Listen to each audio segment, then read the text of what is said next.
Hey everybody, Scout Kraeuter here again. TGIF, you made it through another week.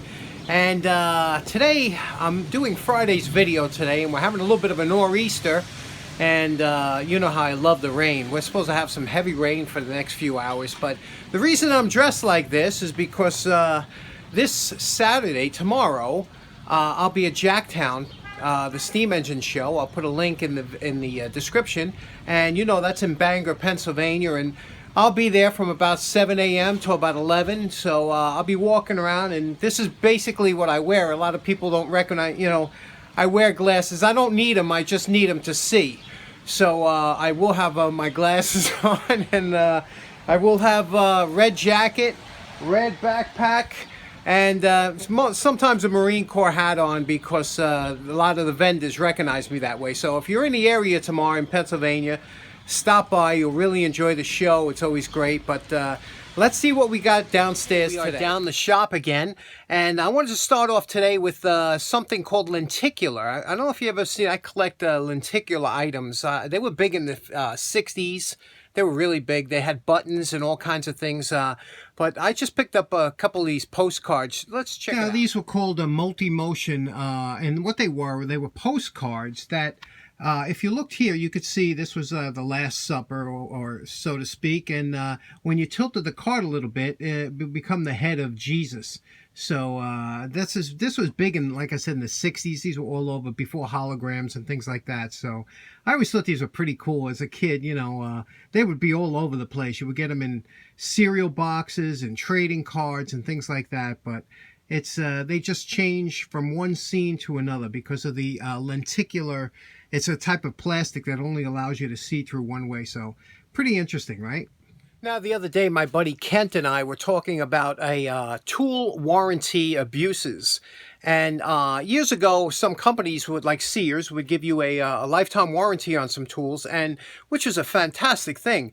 Unfortunately, like anything else, there's always parasites out there that'll take advantage of the warranties and, you know, and really, you know, decimate a company. You know, for example, you know, they'll find something at, you know, flea markets that are all beat up and rusty, and then they'll take it to Sears and get brand new screwdrivers and things like that. And that's, you know, a very close equivalent to stealing, you know, when you think about it, because, you know, the warranty was made to back up their product. And, you know, when you abuse that warranty, it really takes a hit on the company, and then it changes it, and eventually they stop giving warranties. And then people say they blame you can't blame the company. There's too many people out there that take the shortcut. And let me show you what I think. Probably my two favorite lines of tools are Craftsman, especially vintage Craftsman, and Miller's Falls. I love Miller's Falls stuff, and, you know, the older stuff. But if you notice, a lot of these screwdrivers were made by different vendors for Craftsman. Craftsman didn't make their own tools. And a lot of the tools like this one here, you can see WF's Western Forge. They made these screwdrivers for, and this was a USA-made screwdriver for Craftsman. Some of the other sets and things like that during the years, you could see here, this is another Craftsman screwdriver. You can see there. And this one here has the initials BF. And that was most likely Dado, or it was a Japanese manufacturer made these for Sears back in the from 69 to I guess until the late 70s. Now, what happens is when you take a screwdriver like this, and they're going to warranty it for life, if you abuse the thing and use it like a chisel or break it in half, you know, you have to decide whether or not you feel that the screwdriver let you down, or Sears let you down. Some of the things that is a warranty. Now here are warranty issues, screwdrivers that have an issue from the factory. Now, again, if you were to, you know, let these rust out or something like that, you could say, well, they shouldn't have rusted up, and you bring them back. No problem with that. Here you could see that the handles have fogged, and the reason that is because this is an acetate handle, and it's a very precise chemical composition that makes this. And if they don't get it exactly right, it will constantly be in a state of curing, which is this is. And you could see that it'll fog up, and it'll also have kind of an yucky smell to it. So When you see something like this is something that you could warranty. You could say, look, I don't want this. I don't want to smell it. I don't want to deal with this. So, that's something you bring back. But if you've done something, if you've stuck your screwdriver in a grinder and you ground the tip off of something and you made the mistake, sometimes you have to decide if the problem was yours. A funny thing is, this old screwdriver here, this one we were talking about, years ago, I did something to the tip and messed it up, and it was my fault, so I ground it down. And when I ground it down, I just ground the tip because the whole tip was screwed up, so I just ground more or less the shaft down like this.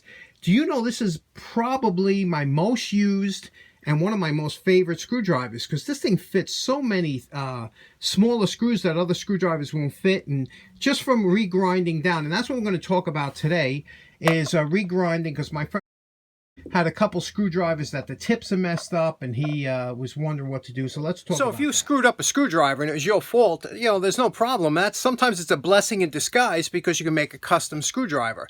Now, there's a reason we have a drawer full of screwdrivers. It's because we need one to fit so many different screws.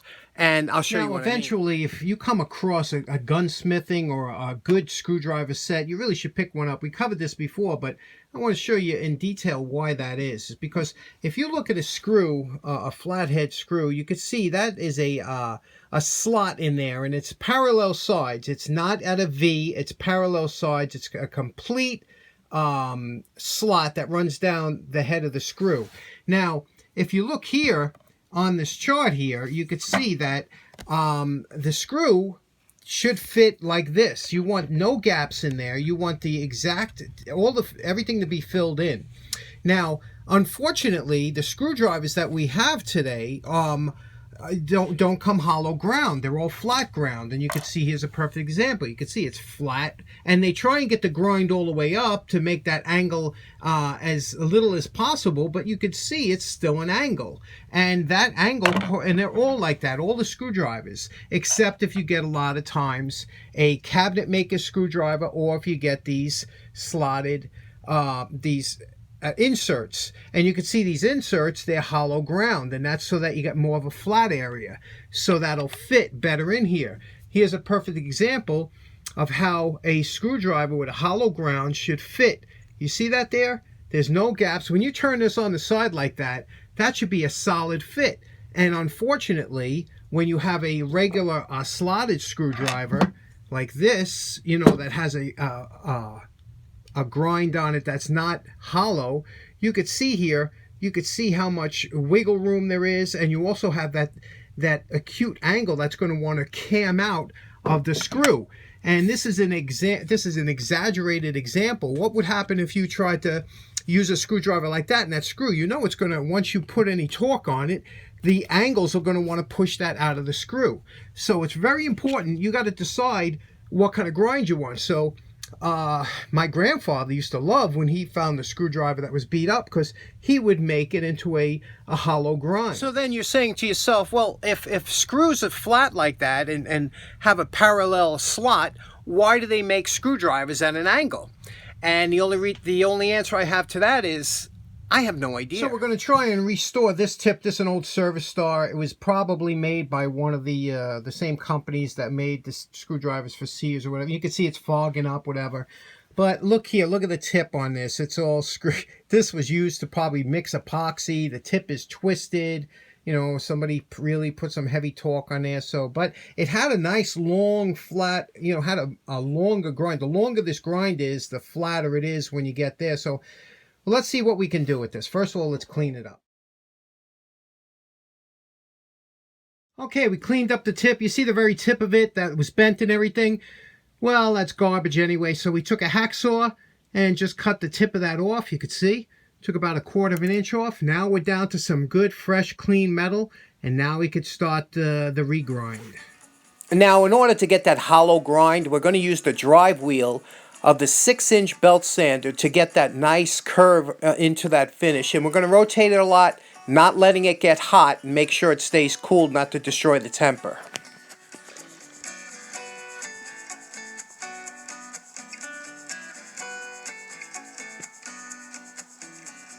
Okay, We are calling this done. You could see here, cleaned up, they got off the fog. We're using a little fine steel wool and some WD-40. Took down the shaft and everything, and now made a slight hollow grind. You could see here. Not crazy, but look how nice that is, you know? And now you could see when you put it into a screw here, like this, a flathead screw, you could see how nicely that'll fill in that slot, and it's flat. And you could tell because when you do that, it stays onto the flathead screwdriver.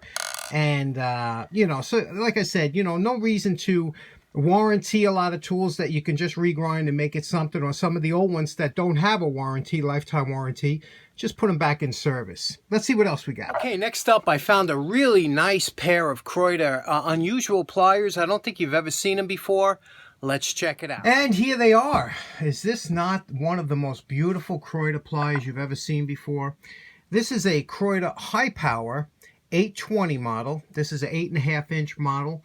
And I've never seen these before, and not even in their catalogs and stuff. So let me do a quick cleanup on it, and then we'll go back and talk now, because we don't want to take off any of the original finish on here, I got one of these fiber wheels from Joe's shop. He started off with these, and I've been trying it out on a few tools, make sure I got it down, and I'm just going to do a little bit on this because I want to maintain the original finish. And we're calling these pliers done. Now, I wanted to keep these as original as possible. These were all blued from the handle down, so I left the bluing on. Cleaned up the face here. That's the way it came from the factory. And the patent number in here is 2088224. Now, obviously, the Kraeuter high power. The story behind these is Edward Aiken develops these pliers in about 1935. He applies for the patent in 36, is granted the patent in 37, and Kraeuter obviously manufactures the pliers under the patent. And what it was it's a high power pliers, whereas there is a bearing, a bushing in here that it rides around. You can see when I open and close it, you can see the action here. It's a little bit different than your normal, because it pivots around. There's a small pin in here, but the bushing makes it pivot around. So what happens is you get much more leverage. So let's try it out, see how it works, and they're really good looking pliers. Whenever I want to try something out, I use my vintage wire hanger. This always works good, so we'll try it out here. We'll put it here, and oh yeah, this cuts through very easily. Look at that. Just nice and easy.